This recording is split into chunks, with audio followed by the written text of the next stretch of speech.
the US military has carried out a fourth round of airstrikes against the Iranian-backed Houthis in Yemen.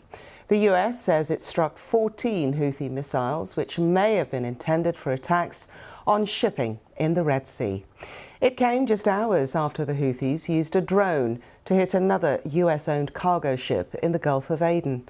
On Wednesday, the United States announced that it's returning the Houthis to a list of global terrorist organisations. The designation will require American financial institutions to freeze Houthi funds, and its members will be banned from the United States.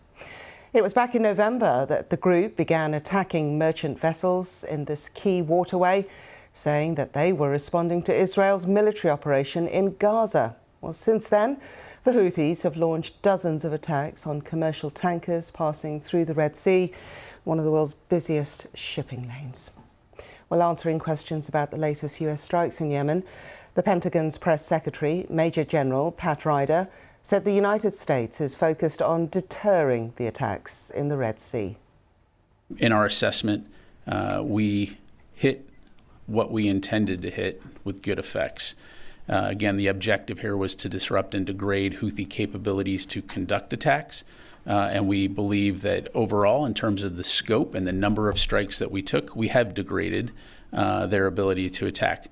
Clearly, they maintained some capability, and we anticipated that after any action, there would likely be some retaliatory strikes. Our correspondent Will Vernon has the latest from Washington.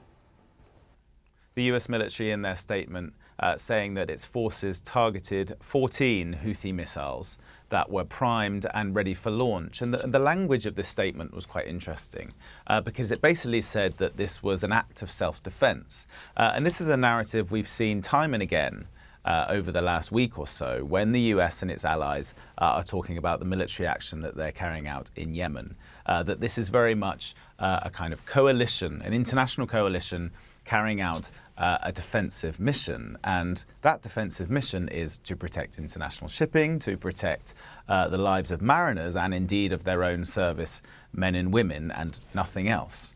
Now, these were the fourth round of strikes carried out on Houthi targets in Yemen since last week. Last Thursday, we remember, don't we, those coordinated large-scale attacks by the US, the UK, and with support from 4 other nations. Now, since then, the situation has basically descended into a kind of tit-for-tat where the Houthis fire missiles or drones and then US forces respond. Now, these fresh strikes came a few hours after a US-owned vessel, a bulk carrier, was hit by a drone fired from Houthi-controlled territory in Yemen. The US military said that that ship was seaworthy, although it was damaged, and continued its journey. Now, the big question now, of course, is what happens next.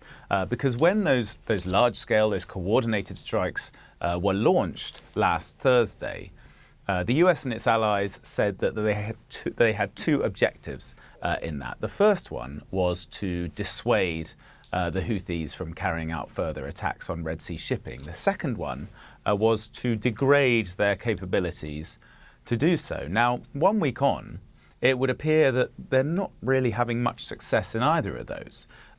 Attacks on shipping in the Red Sea continue, albeit on a smaller scale. And that begs the question, what is the way out of this? What is the exit strategy to ensure the US does not get embroiled in a regional war and ensure that the situation, this tit for tat, does not continue?